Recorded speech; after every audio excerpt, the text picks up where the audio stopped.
All right, ladies and gentlemen, welcome to another edition of the Global Reality right here on the Global Reality Radio Network. I'm your host, Josh Reeves. This is the Monday, September 26th, 2016 edition of the broadcast.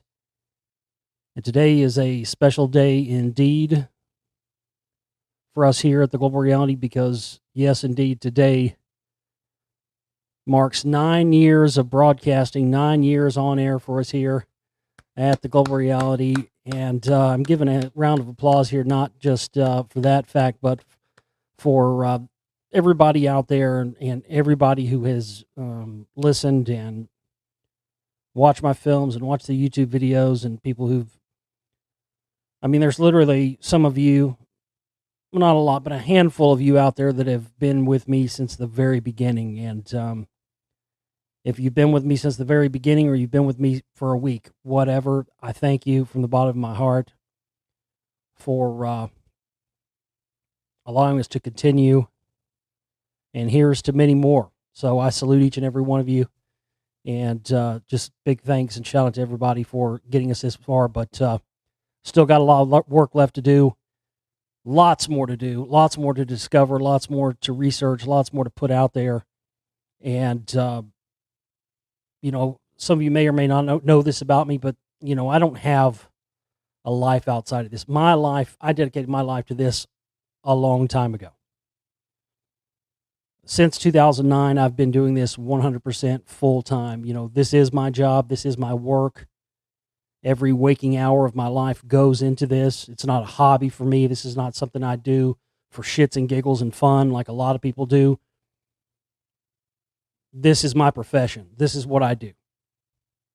I make films, I research, and I go and explore unknown places and try to find stuff for the other element of my work and put that out there as well. But this is my job. This is my life. This is what I do. This is what I have dedicated myself to do because it's what I was put here to do. Fact of the matter is, and I don't think that can be said for a lot of the people out there that do a similar thing as what I do. I don't think that that's the case. I haven't met anybody else, but this is what I was put here to do. And that's constantly reaffirmed every time that we put out a film or to make a new discovery, and the synchronicities and everything just present themselves and they keep on rolling and going. And that's what's kept me and sustained me this far, as well as all of you out there and all you supporters and everybody who has contributed to help get us this far and help make it all this happen.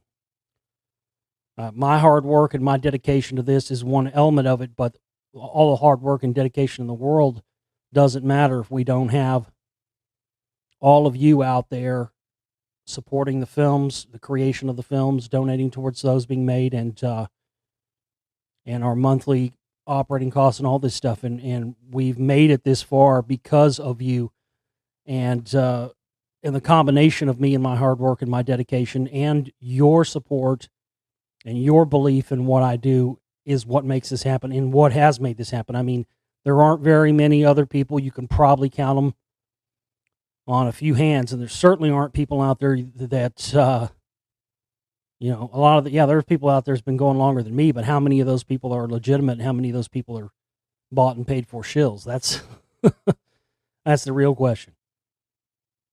So very few people have made it as far as I have, and have been continuously doing it. And we've released 6 full-length films in the past 9 years. We've got like 3 or 4 or 5 more in the works right now as it stands.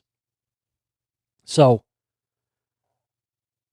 I know a lot of you people out there don't know everything about me because you haven't been listening all these years. But that's just something you got to know about me. Is that, again, this is not my hobby. This is not something I do for shits and kicks and giggles. This is something I dedicated my life to years ago because I spent a good majority of my life researching this stuff and learning about it before I ever made a film or did a radio show or anything else. I never had any desire to want to make documentaries. I had a desire to want to get into filmmaking about 16 years ago, but I didn't think that that desire to want to make films would transfer itself later on into making documentary films. My first one, which came out in 2007, 9/11 New World Rising. We followed that up with The Secret Right Volume 1 in 2009. 2011, we had Secret Right Volume 2. And then right at the tail end of 2012 into 2013, we had Lost Secrets 1 and then Lost Secrets 2 in 2014. And then now my newest film, which came out about a month or so ago, is the Spellcasters Volume 1. And we're in the works for Volume 2 right now and hope to get that out in a few months as well. And I'm really proud of the work we've done here, especially with the films. I think that my films are largely overlooked and need to reach many more people than do, especially the Spellcasters. This film right now is so timely with what's going on and exposes so many. It's not just a film, don't judge it by its cover and think that this film is just about Hollywood. No, I couldn't possibly show you anything you don't already know. Well, I've had a lot of researchers and a lot of people who know a lot about this stuff and have been researching it a lot of years themselves who've said that I found a lot of pieces that they've never found. So that's, to me, that's the biggest gauge, when you have other people who've researched themselves tell you that, you found stuff that even they didn't know. That's huge. That's big. And we've got much more big things to do. Another volume of the Lost Secrets of Ancient America. Still want to get a rock wall dig going. Lots of stuff to do. Got another interview coming up in a few weeks. Not sure when it'll air. We're taping it, I think, on the 16th, so it might air shortly thereafter that in October. But I'm going to be doing a interview with Greg Carlwood on the show The Higher Side Chats. So I'll let you know once that airs and once that gets up. But I just booked that, so that'll be up and coming soon. And if you've got a show or of a show you think would be a good fit for me, contact me. Let's see if we can get something going. We know all your help out there. Boy, I just looking back over the 9 years,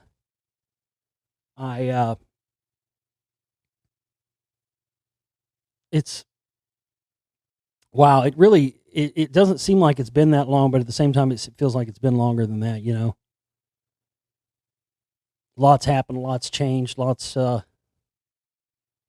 lot has gone on. But what hasn't changed is my original initial reason for doing all this, and that is to hopefully take the knowledge I've accrued and learned and gotten under my belt all these years, and hopefully that will help you in your own path and your own search. I'm not here to, and anyone who's ever watched my films or listened to my show for any amount of years will tell you, I'm not here to try to convince you of anything. I simply present the facts and let you decide for yourself. That's why it's kind of frustrating to do that, though, because I get people going, especially with the Bowie film thing, the Secret Messages series I did earlier this year. And that's up in our download shop as well. You can get the full HD version. The one that's on YouTube, just standard definition. If you want to get it all cut into one film so you don't have to go and watch two separate videos, you can get that in our download shop really cheap. But I got all sorts of comments, from that video, people saying, well, this, and this means this, and you didn't say that, and this, and this means this. Because they're coming to all these conclusions that had I put that in there, that's exactly what it would have been. It would have been me coming to a conclusion for you about something instead of allowing you to come to the conclusion of that yourself. And that's a frustrating thing, but it's necessary, and it's something that needs to be done because that's not what I'm here to do. I'm not here to do your thinking for you. But it is frustrating for people to, then throw it back at me and say, well, you didn't say this or you didn't say that right. I didn't. That's intentional. You came to that conclusion, great, but that doesn't necessarily mean that's the one and only conclusion, and it doesn't necessarily mean that I believe that or that's the conclusion I came to. So, therefore, I try to let people judge for themselves on this stuff. And I really enjoyed the approach that we've taken over the past several years of tackling multiple different subjects at once, because really at the end of the day, all this stuff ties in and it's all relevant. It all one thing has to do with the other at the end of the day. I think a lot of people try to put way too much separation, and people for years. Well, I guess now that's kind of explained if you watch the Spellcasters, because I was always wondering why you'd hear these just certain shows and certain hosts or whatever. They'll go on and on about the craziest shit all day long, but then certain subjects are like off limits. Taboo, we can't talk about that. Let's talk about, all this wacky stuff for 3 or 4 hours a day, but then, we can't discuss that UFO topic. No, that's taboo. Let's not do that. So it's pretty clear, I think, now why that's happened. But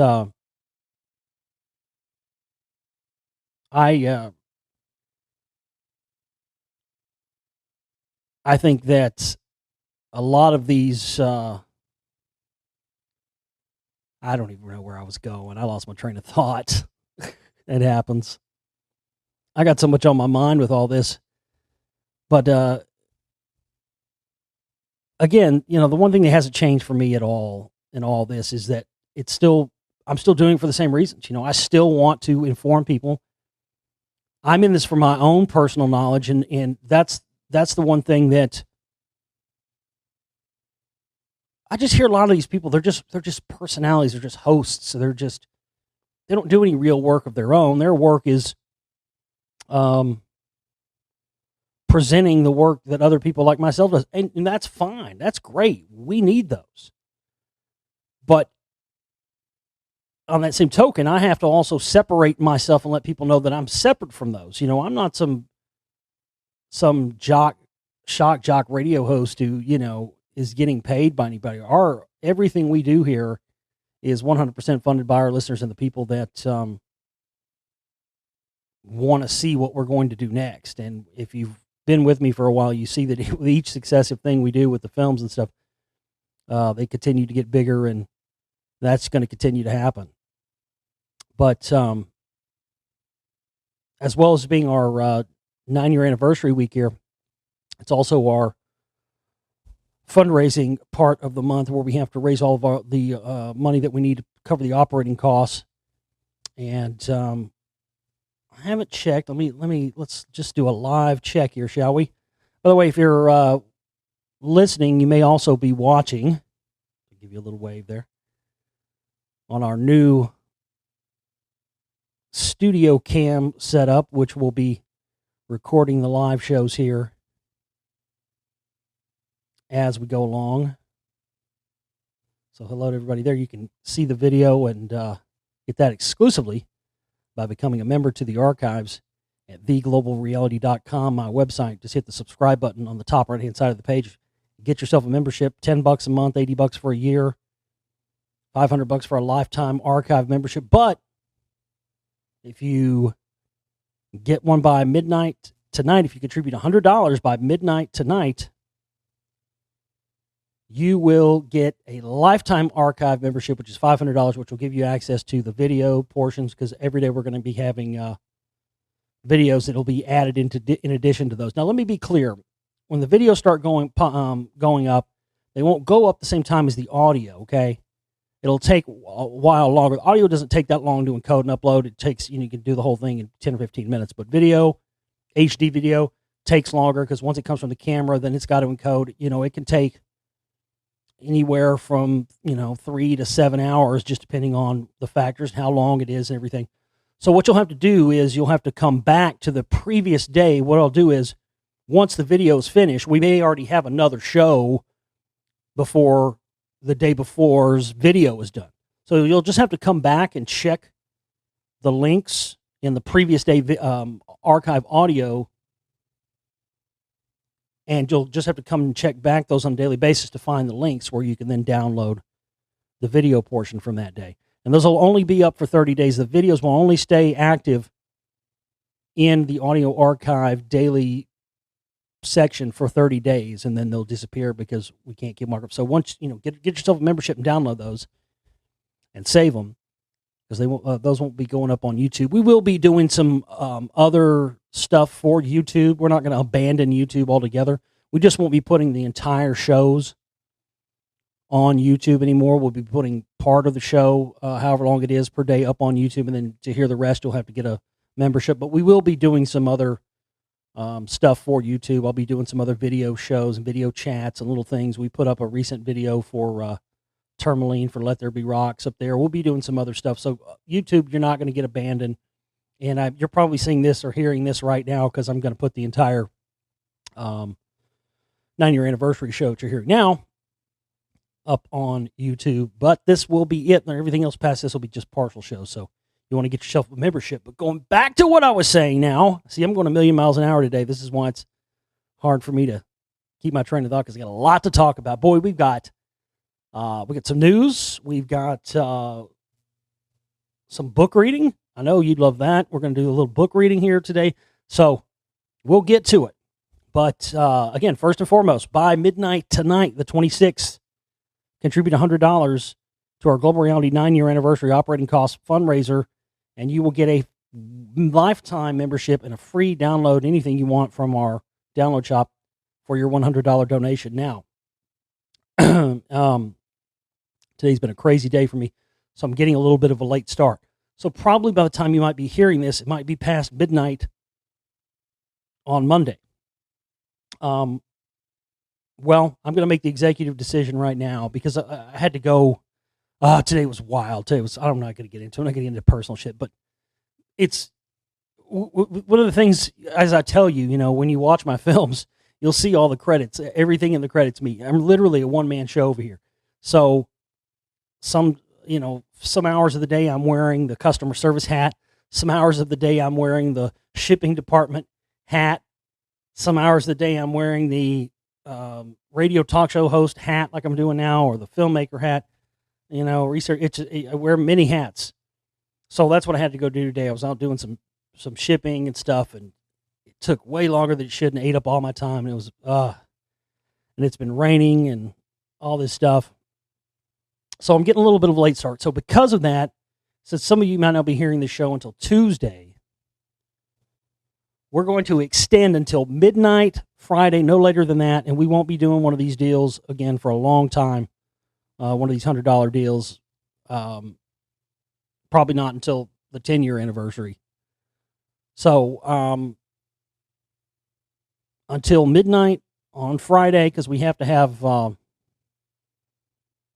of our operating costs go. We've only got $1,000 left to go. So feasibly 10 people out there contributing $100 and get yourself a lifetime membership by midnight Friday and a free download from the download shop. Now, the highest contributor, say you pitch in, $400 or $500 or whatever, the highest contributor or more, you may do 700 or 800. We've got a prize pack we're giving away. We've got a video up on YouTube. You can go check it out. I'll put a link to it here in this video as well, explaining what all you can get. We've got a huge mega prize pack worth over $1,500. I mean, if somebody just came in right now with that $1,000 and finished off what we had, we'd just go ahead and declare you the winner right now. It wouldn't even be a contest. But there's also going to be a separate prize worth a couple of $100 that everybody who contributes $100 and gets the lifetime membership is going to be in a drawing for. So even if you don't contribute the highest amount, you still will be in the running for a nice prize. So we've got $1,000 of our $1,200 left to go. We've got 4 days left to do it. 16% of this is funded. You can also check out the other perks we have. If you donate $500 or more, you're going to get a lifetime archive membership, a signed Spellcasters DVD or Blu-ray once they are ready and back from manufacturing, and 4 downloads from the store. If you donate $1,000 or more, you'll get a lifetime archive membership, a signed Spellcasters DVD or Blu-ray once they arrive back from manufacturing, 4 downloads from the store, and it says $500 in gems and minerals from Let There Be Rocks. Well, I'm changing that and altering that. That's the little perks there on the campaign page. I'm altering that. If you donate $1,000 or more to our operating cost fundraiser, yes, you'll get the lifetime membership. Yes, you'll get the signed DVD, Blu-ray. Yes, you'll get more than 4 downloads from the store. You'll get as many downloads as you want from the store. I'll give you downloads from the store for life. How about that? $500 in gem and minerals? No, that's false. You're going to get $1,500 in gem and minerals because I'm automatically going to declare you the winner if you contribute $1,000 or more. And I'm going to throw in a 30-minute Skype combo. as well with that pack. So you'll get 30 minutes one-on-one time with me if you donate $1,000 or more. That's the other thing I wanted to mention. We get a lot of requests. I get tons of requests for Skype convos, one-on-one time. I mention this a lot. I don't have time to do it. I get requests every day. But I am going to start booking 5 30-minute Skype sessions a week for $100 each. So I'll have 5 30-minute Skype sessions available every week. First come, first serve on the scheduling. And what you'll need to do is you'll need to contact me. Let me know you want to do one of the 30-minute Skype sessions for $100. The first person that we'll just do first come, first serve. Once we get that established and time and date and all that, one can do it. Then you contribute your $100, and then we'll do a 30-minute one-on-one Skype time thing with you. So a lot of people have asked for that. I don't have time to do it, but in the spirit of keeping everything up and running, my time is valuable, and time spent away from not making my films and everything else is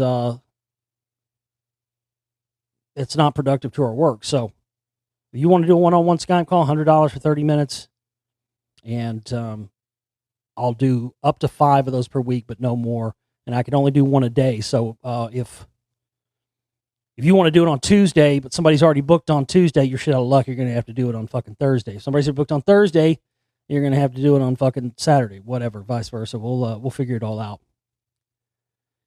Anyway, you can find the campaign page for our 9-year anniversary fundraiser up at my website, theglobalreality.com. It's on the right-hand side of the page. Everybody that contributes $100.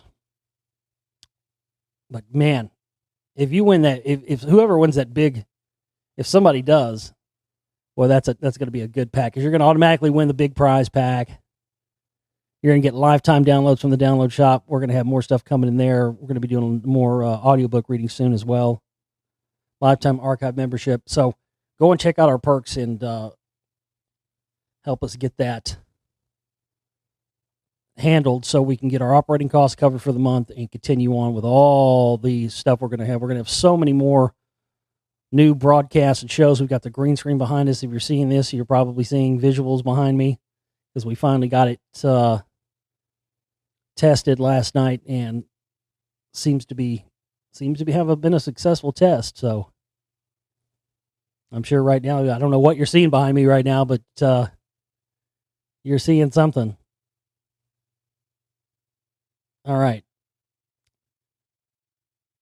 Let's see what we've got here for the news. But quickly, before we get into the news, I just again want to just thank everybody out there again. Everybody, any of you, everybody who's contributed, everybody who's helped us get this far. And we've got so much work left to do, and we can't do it without your help. So please continue to support our work, folks.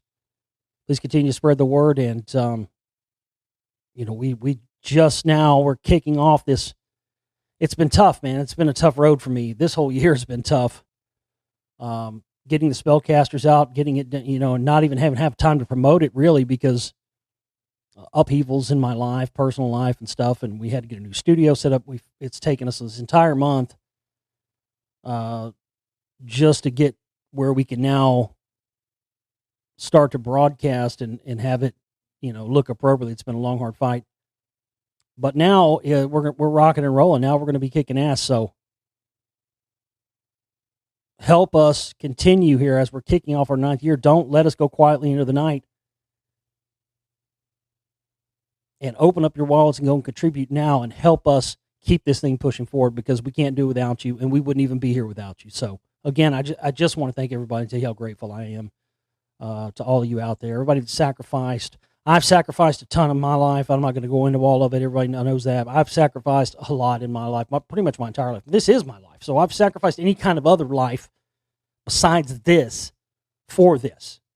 And a lot of you have sacrificed money and everything else to help us. And I just, I'm just so grateful to everybody out there. I want to be crystal clear about that. I want everybody to know how grateful I am. And I want y'all to continue to support our work. We got a lot left to do and a lot more to expose. That's the key thing. All right.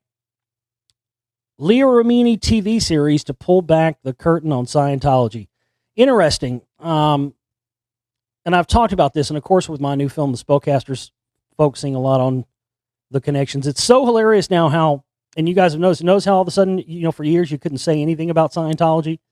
They'd stick the dogs on you. Now all of a sudden in the past year, it's become mainstream and accepted and cool to bash Scientology or to expose Scientology. And yet none of these people are doing anything of the sort. I told you about this over a year ago. It's a controlled, this whole thing is a balance and a shift of power. And what they're trying to do is they're trying to demonize the old Scientology to bring in a new guard so that they can then say to people, well, no, the teachings aren't the problem. Well, the problem was who was running this. They're trying to demonize Miscavige. That's really what's going on. And I think the plan is to make Tom Cruise the absolute titular head of Scientology worldwide. I think that's the plan. And, none of these things that claim to ever be exposing Scientology or doing anything of the sort, they never exposed the CIA connections or the black magic connections. And long before I was even doing the Spellcaster stuff, I remember looking at a list of, I don't remember what website or what this was from. You might be able to find it somewhere, but it's always stuck in my head because I remember at the time going, what? Her? Why? Who? Why would she be a CIA agent? But I remember a few years ago seeing a list of, I think it was known celebrity CIA agents or something like that. I don't remember what it was, but you might type Leah Remini CIA and see what you come up with. But I remember years ago seeing a list that said Leah Remini. I was like, that chick from that stupid sitcom, King of Queens, she's CIA. I was like, that doesn't make any fucking sense. And then about a year ago, you start hearing about she's leaving Scientology. Then you hear she's writing a book. Now she's making a TV show. And I started to see all this this controlled demonization of Scientology, but without exposing the real important things. This is what these people do, folks. It's insane. And I've had this done to me over and over again. They did this to me with my Secret Right work, as I talked about on the last show, they never mentioned anything about the Council for National Policy on TV ever. And I mentioned that in the first Secret Right film. There's nothing in there on the media ever about it. And then 3 months after the film comes out, or a few months after it, there's Keith Olbermann talking about the CMP. And then fast forward to Lost Secrets of Ancient America. Nobody had ever done a TV show on the Rockwall. People had contacted History Channel, Discovery Channel for years, decades. Nobody ever wanted to touch it. And in fact, one of our somebody had contacted us and said they had contacted America on Earth and Scott Walter and they said, we don't want it. We don't want it. Lost Secrets comes out. It starts going crazy. It's blown up. People are going crazy for it. And then what happens? All of a sudden, this woman starts getting her phone blown up from Scott Walter and American Earth. All of a sudden, they want to talk about the Rockwall, do a show on the Rockwall all of a sudden. And about a year and a half ago, when I first announced I was going to do this Spellcasters film, look at how much, back then, even I think Going Clear would just come out or was about to come out. I think it was about to come out. And now there's another one coming out, My Scientology Film or something like that. And there's been all these TV shows, countless media coverage. But yet again, none of them, and the show I was on, the Conspiracy, the Hollywood Files out of the UK, none of them, even though I gave it all to them, I laid it out and told them the CIA involvement, they cut all that out of the show. So this is a controlled attack. This is a controlled breakdown, much like we saw against the Catholic Church and the stuff, everything focusing on the pedophile things and of course everything else they've been involved in being swept under the rug. Same thing here. But this makes total sense. As soon as I started seeing Leah Remini, I went, God, I remember seeing her name on a list of known CIA assets some years ago and saying, her? But now, all of a sudden, she's supposed to be the big, former member and the big exposer. And of course, I want to send a copy of my film to Leah Remini. We'll find out if she's CIA or not, won't we? Because that's the thing about these phony people. They should be all over a film like mine. You don't think they already know about this? Sure they do. Nobody wants to give me the coverage of the time of day at all, because that's the thing, folks. If they have to admit that I'm right about one thing, they're afraid the floodgates of people going, well, if he's right about that, he's probably right about a lot of this other stuff. You see, that's what they're trying to keep from happening. Doesn't matter if it's the Council for National Policy. Nobody ever made a Council for National Policy film, a TV show, anything, until I made the first film about it, The Secret Right, in 2009. Now you've got people out there who are platforming on the CMP stuff. There's one particular woman I've heard on, she was on Freeman's show, not nary a reference to me or my work, but you can tell she's taken her everything from all of my Secret Right work. I mean, it's unbelievable. And, here they are trying to do it again. Nobody ever made a Rockwall film. I made the first film on the Council for National Policy, the first film on the Rockwall, and the first film that ever shows the connections to black magic, CIA, Scientology, and the Truth Movement. And, excuse me, while we're on the subject of our 9-year anniversary, those are the things, that's all I've wanted to do. That's what I'm most proud of, at least at the end of the day. All the stuff that your support has allowed us to do is to do these and expose things that nobody else is covering. And that's what we're going to continue to do. The Hollywood Reporter writes that Leah Remini signed a deal with A&E, the cable network most famous for televising interventions and filming Vera Farmiga's descent into Lovecraftian madness and calling it Bates Motel, to make a show once she's already begun shooting about Scientology.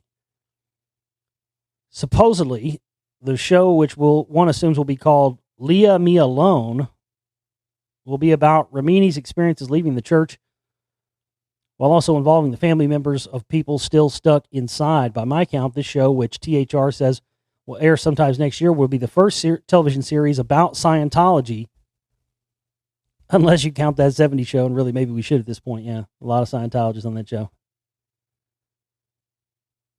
Which could be fascinating. While there have been books and documentaries about the church, and Paul Thomas Anderson's spooky mood piece, The Master, partially based on Scientology's origin story, they ultimately are only fleeting glimpses.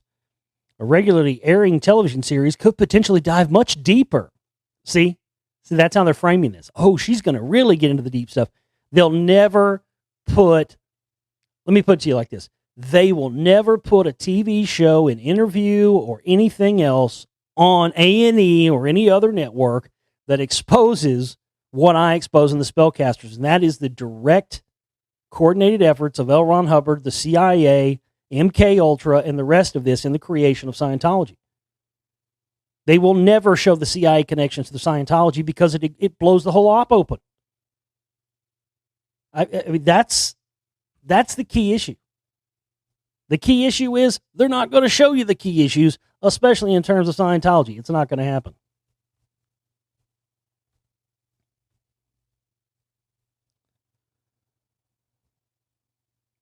Hollywood tries to ID A-lister accused of raping Corey Haim. Now, we've talked about the Hollywood pedophile rings. This is the story, of course, that's been around for a few years now, that Corey Feldman made about saying, some major Hollywood A-lister had raped Corey Haim.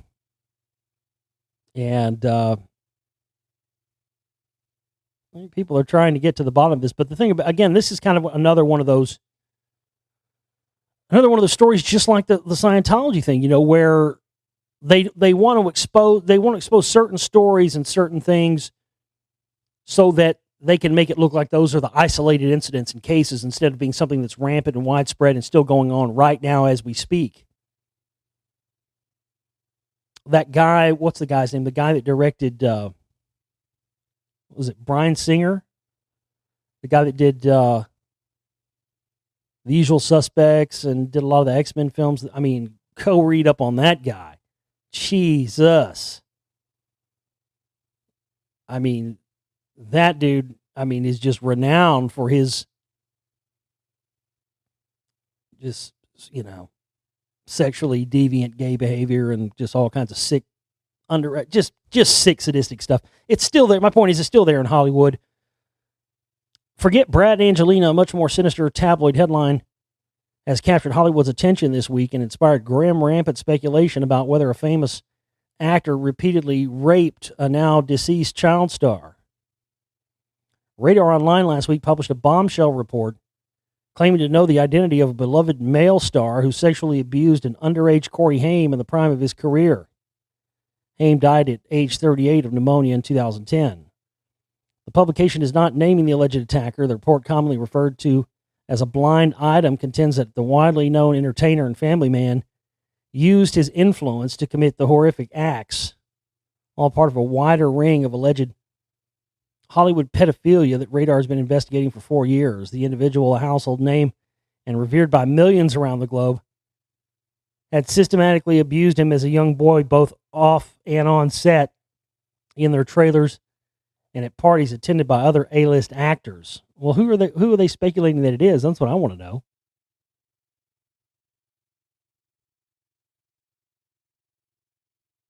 They don't seem, see, this artist is one of those clickbait articles. They bait you in thinking they're going to tell you who people are speculating about, because that's what it says. It says Hollywood tries to ID A-lister accused of raping Corey Haim. Well, what's the speculation? Who are people saying it is? I wonder who it is. I could be anybody. Jesus Christ. Trying to nail down which Hollywood sicko would be into stuff like that is a lot more difficult than finding a needle in a haystack.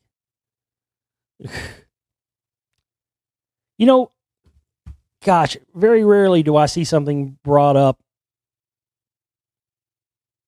in mainstream news articles that I say, wow, that's a question somebody should be asking. But even rarer than that is the fact that this is being questioned by foxnews.com. That's even more shocking. Great question here. Are aliens avoiding Earth? I've done a lot of thought about that. I've talked about that with people before. Because to me, it seems like a scenario that a lot of people aren't thinking about,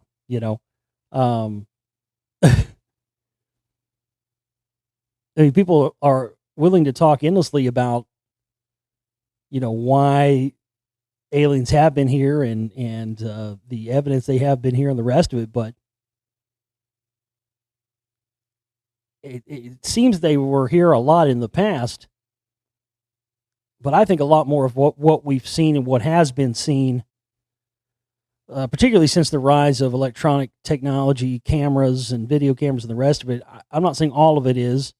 I think, a portion of it is back engineered, government-controlled vehicles. I think a portion of it are probably just probes and whatnot. Any advanced technology, technological civilization wouldn't do. They would just do the same thing we would do. Before we went to a planet, everything else, we'd send a probe there. But this is a great question. Are they avoiding us at this point? I can't remember what Star Trek movie it was. In one of the Star Trek movies, they're scanning a planet,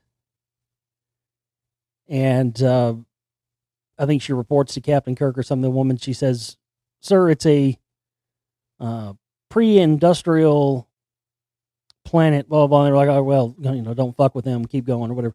Basically, they identified this. They knew by scanning this planet that it was just prior to being, an industrial type planet. And it makes you wonder, if that kind of thing is going on. They're scanning us. They're seeing us where we're at.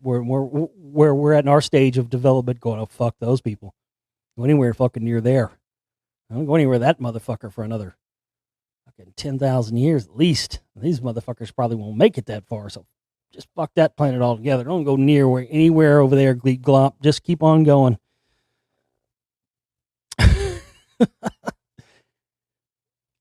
It is a great question, though. I do have to think that. I think that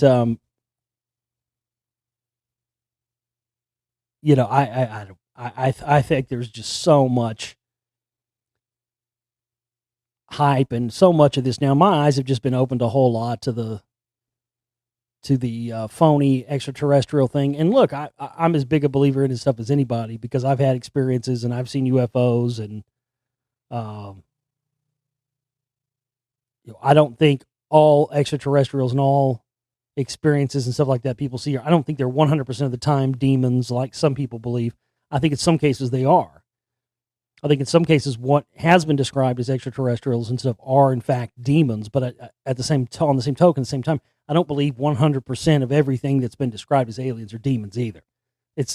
People go too far into these extremes, and that's not generally where the truth lies. It lies somewhere in between the two extremes.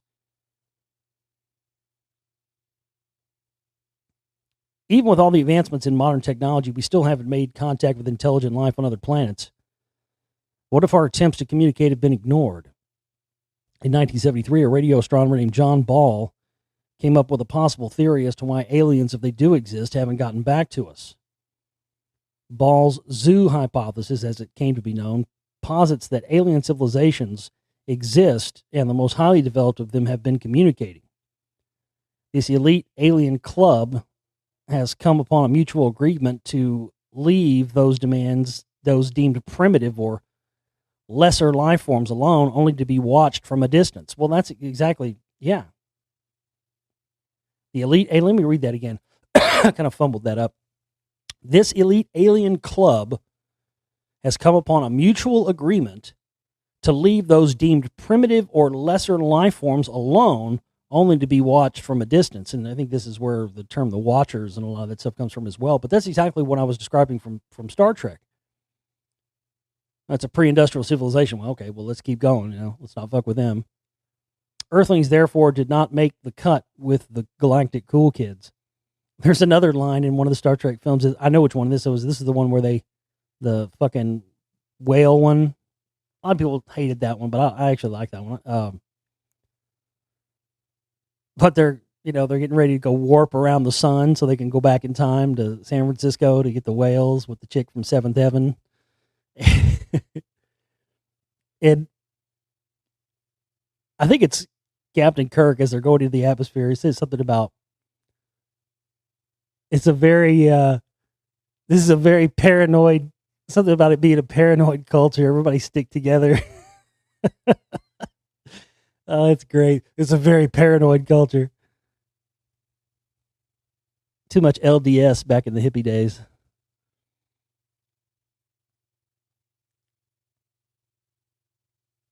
The zoo hypothesis relies on us being unable to observe other aliens, so a failure to observe aliens can be used both as evidence for and against the hypothesis at the same time.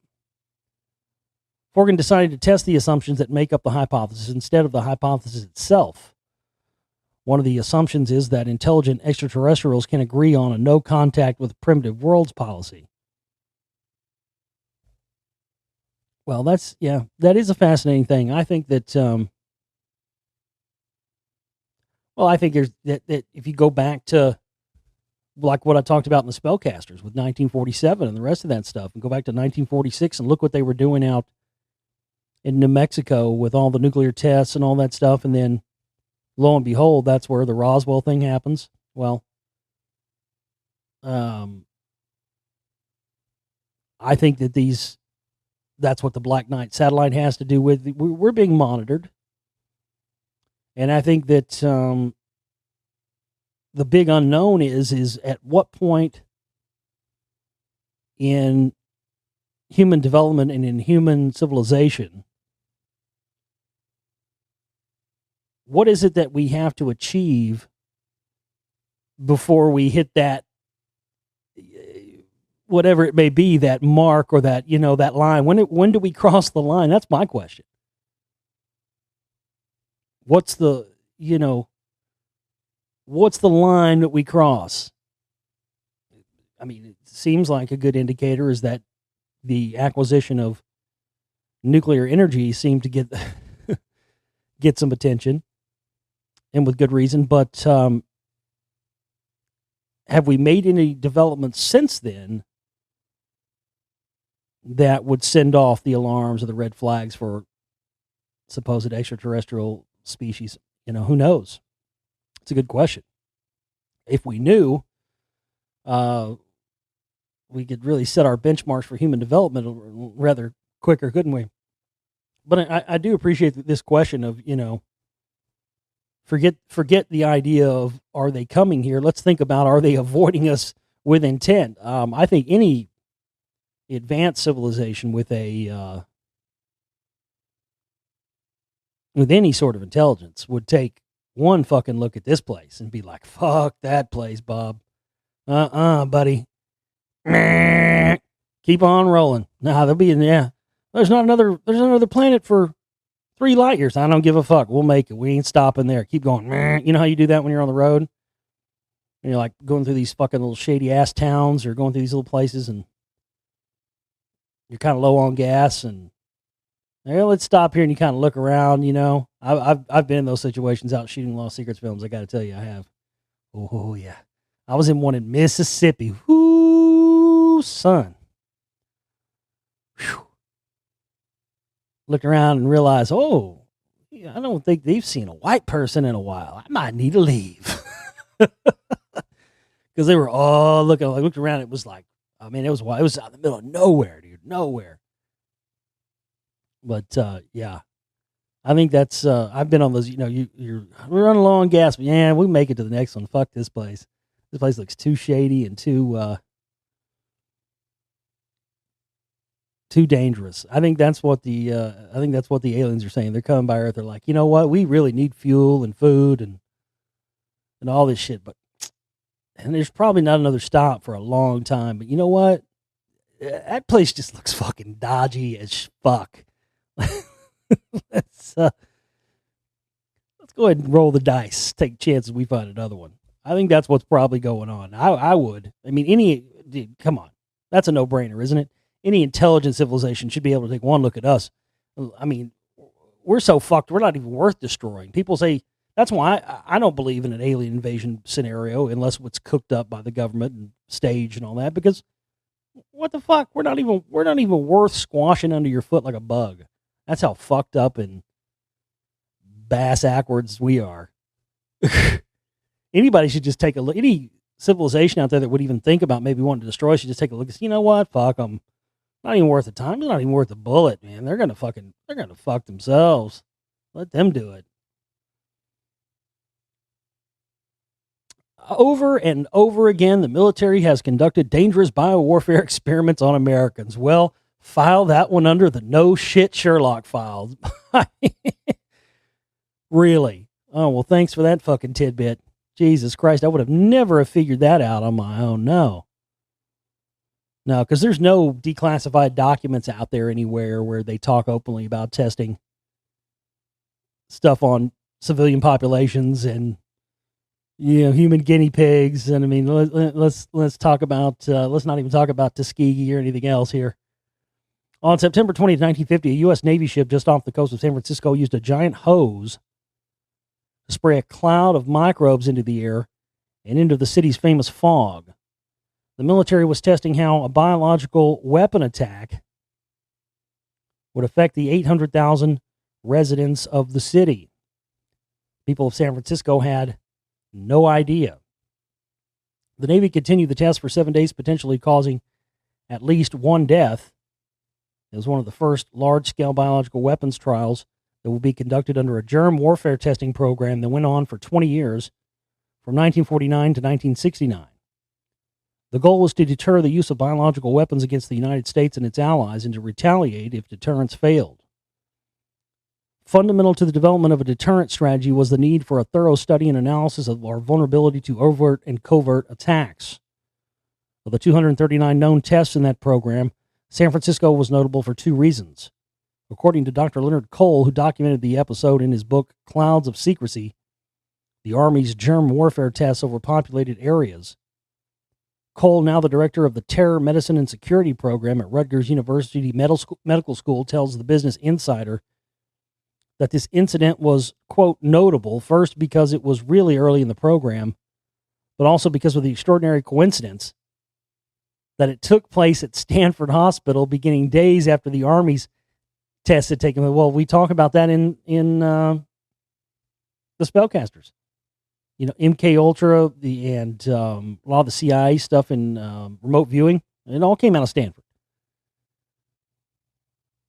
Hospital staff were so shocked at the appearance of a patient infected with a bacteria that had never been found in the hospital and was rare in the area that they published an article about it in the medical journal. The patient, Edward Nevin, died after the infection spread to his heart. S. marcescens was one of the two types of bacteria the Navy ship had sprayed over the Bay Area. It wasn't until the 1970s that Americans, as Cole wrote in the book, learned that for decades they had been serving as experimental animals for agencies of their government. San Francisco wasn't the first or last experiment on citizens who hadn't given informed consent. Other experiments included testing mind-altering drugs. Here we go, mind-altering drugs on unsuspecting citizens. In one shocking, well-known incident, government researchers studied the effects of syphilis on black Americans without informing the men that they had the disease. They were told that they had bad blood. Researchers withheld treatment. Oh, God, that's... Jesus. Fuck. That's sick. That's sadistic right there, isn't it? And racist as fuck, too. Jesus.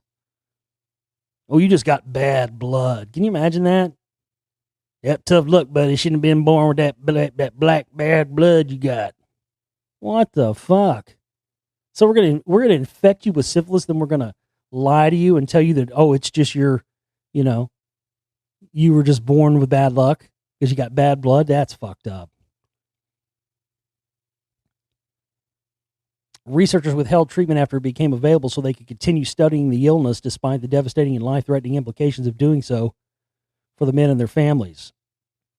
But it was the germ warfare tests that Cole focused on. All these other tests, while terrible, they affected people counted in the hundreds at most. Now, here's what gets me about all this.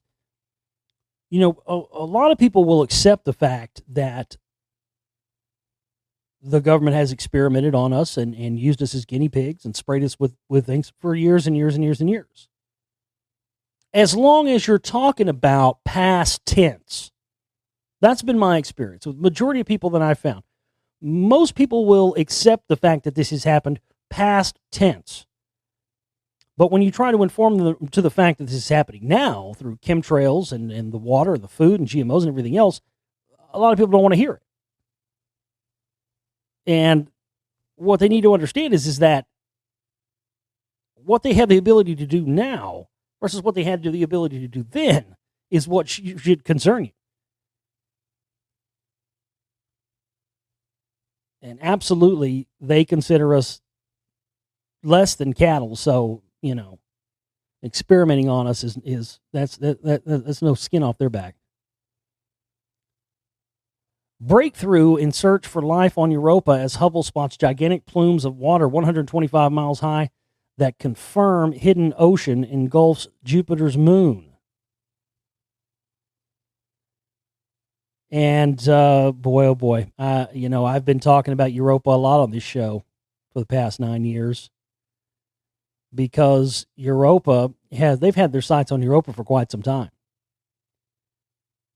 And I've talked about it many times on the show of how they're going to be able to sell the public on funding going to Europa, because the reason they want to go to Europa has only to do with one thing.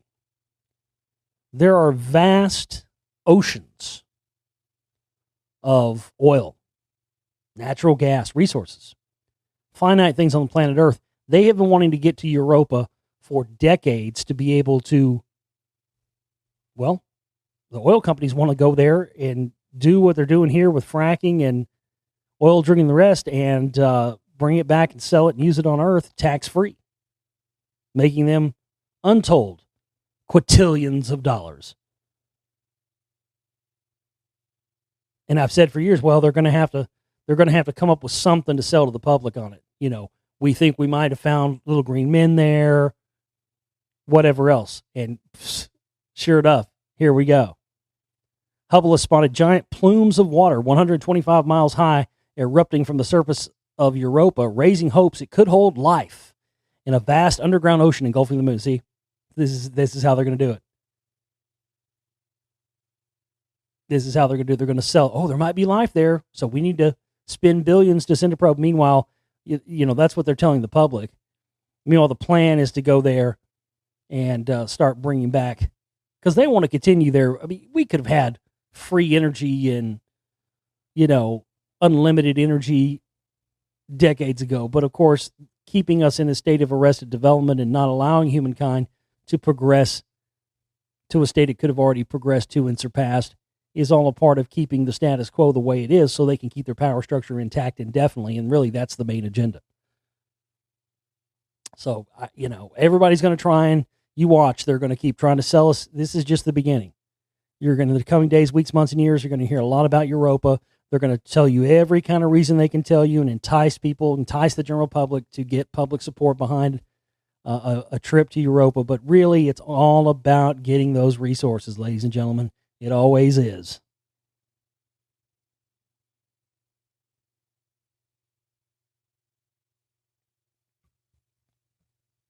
All right. I got to slide over here and get something real quick.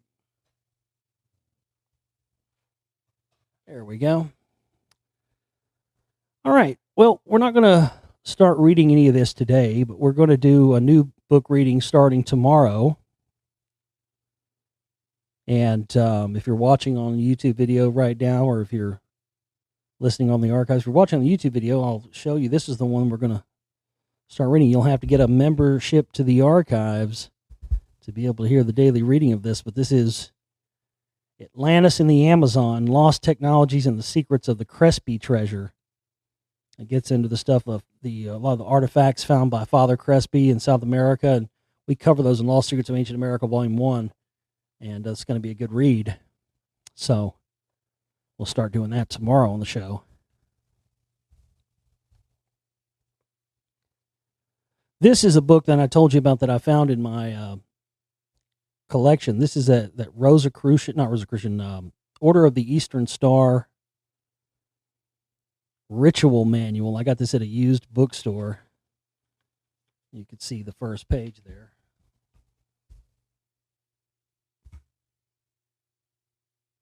Ritual of the Order of the Eastern Star, published by the authority of the General Grand Chapter of the Order of the Eastern Star in 1976. Okay.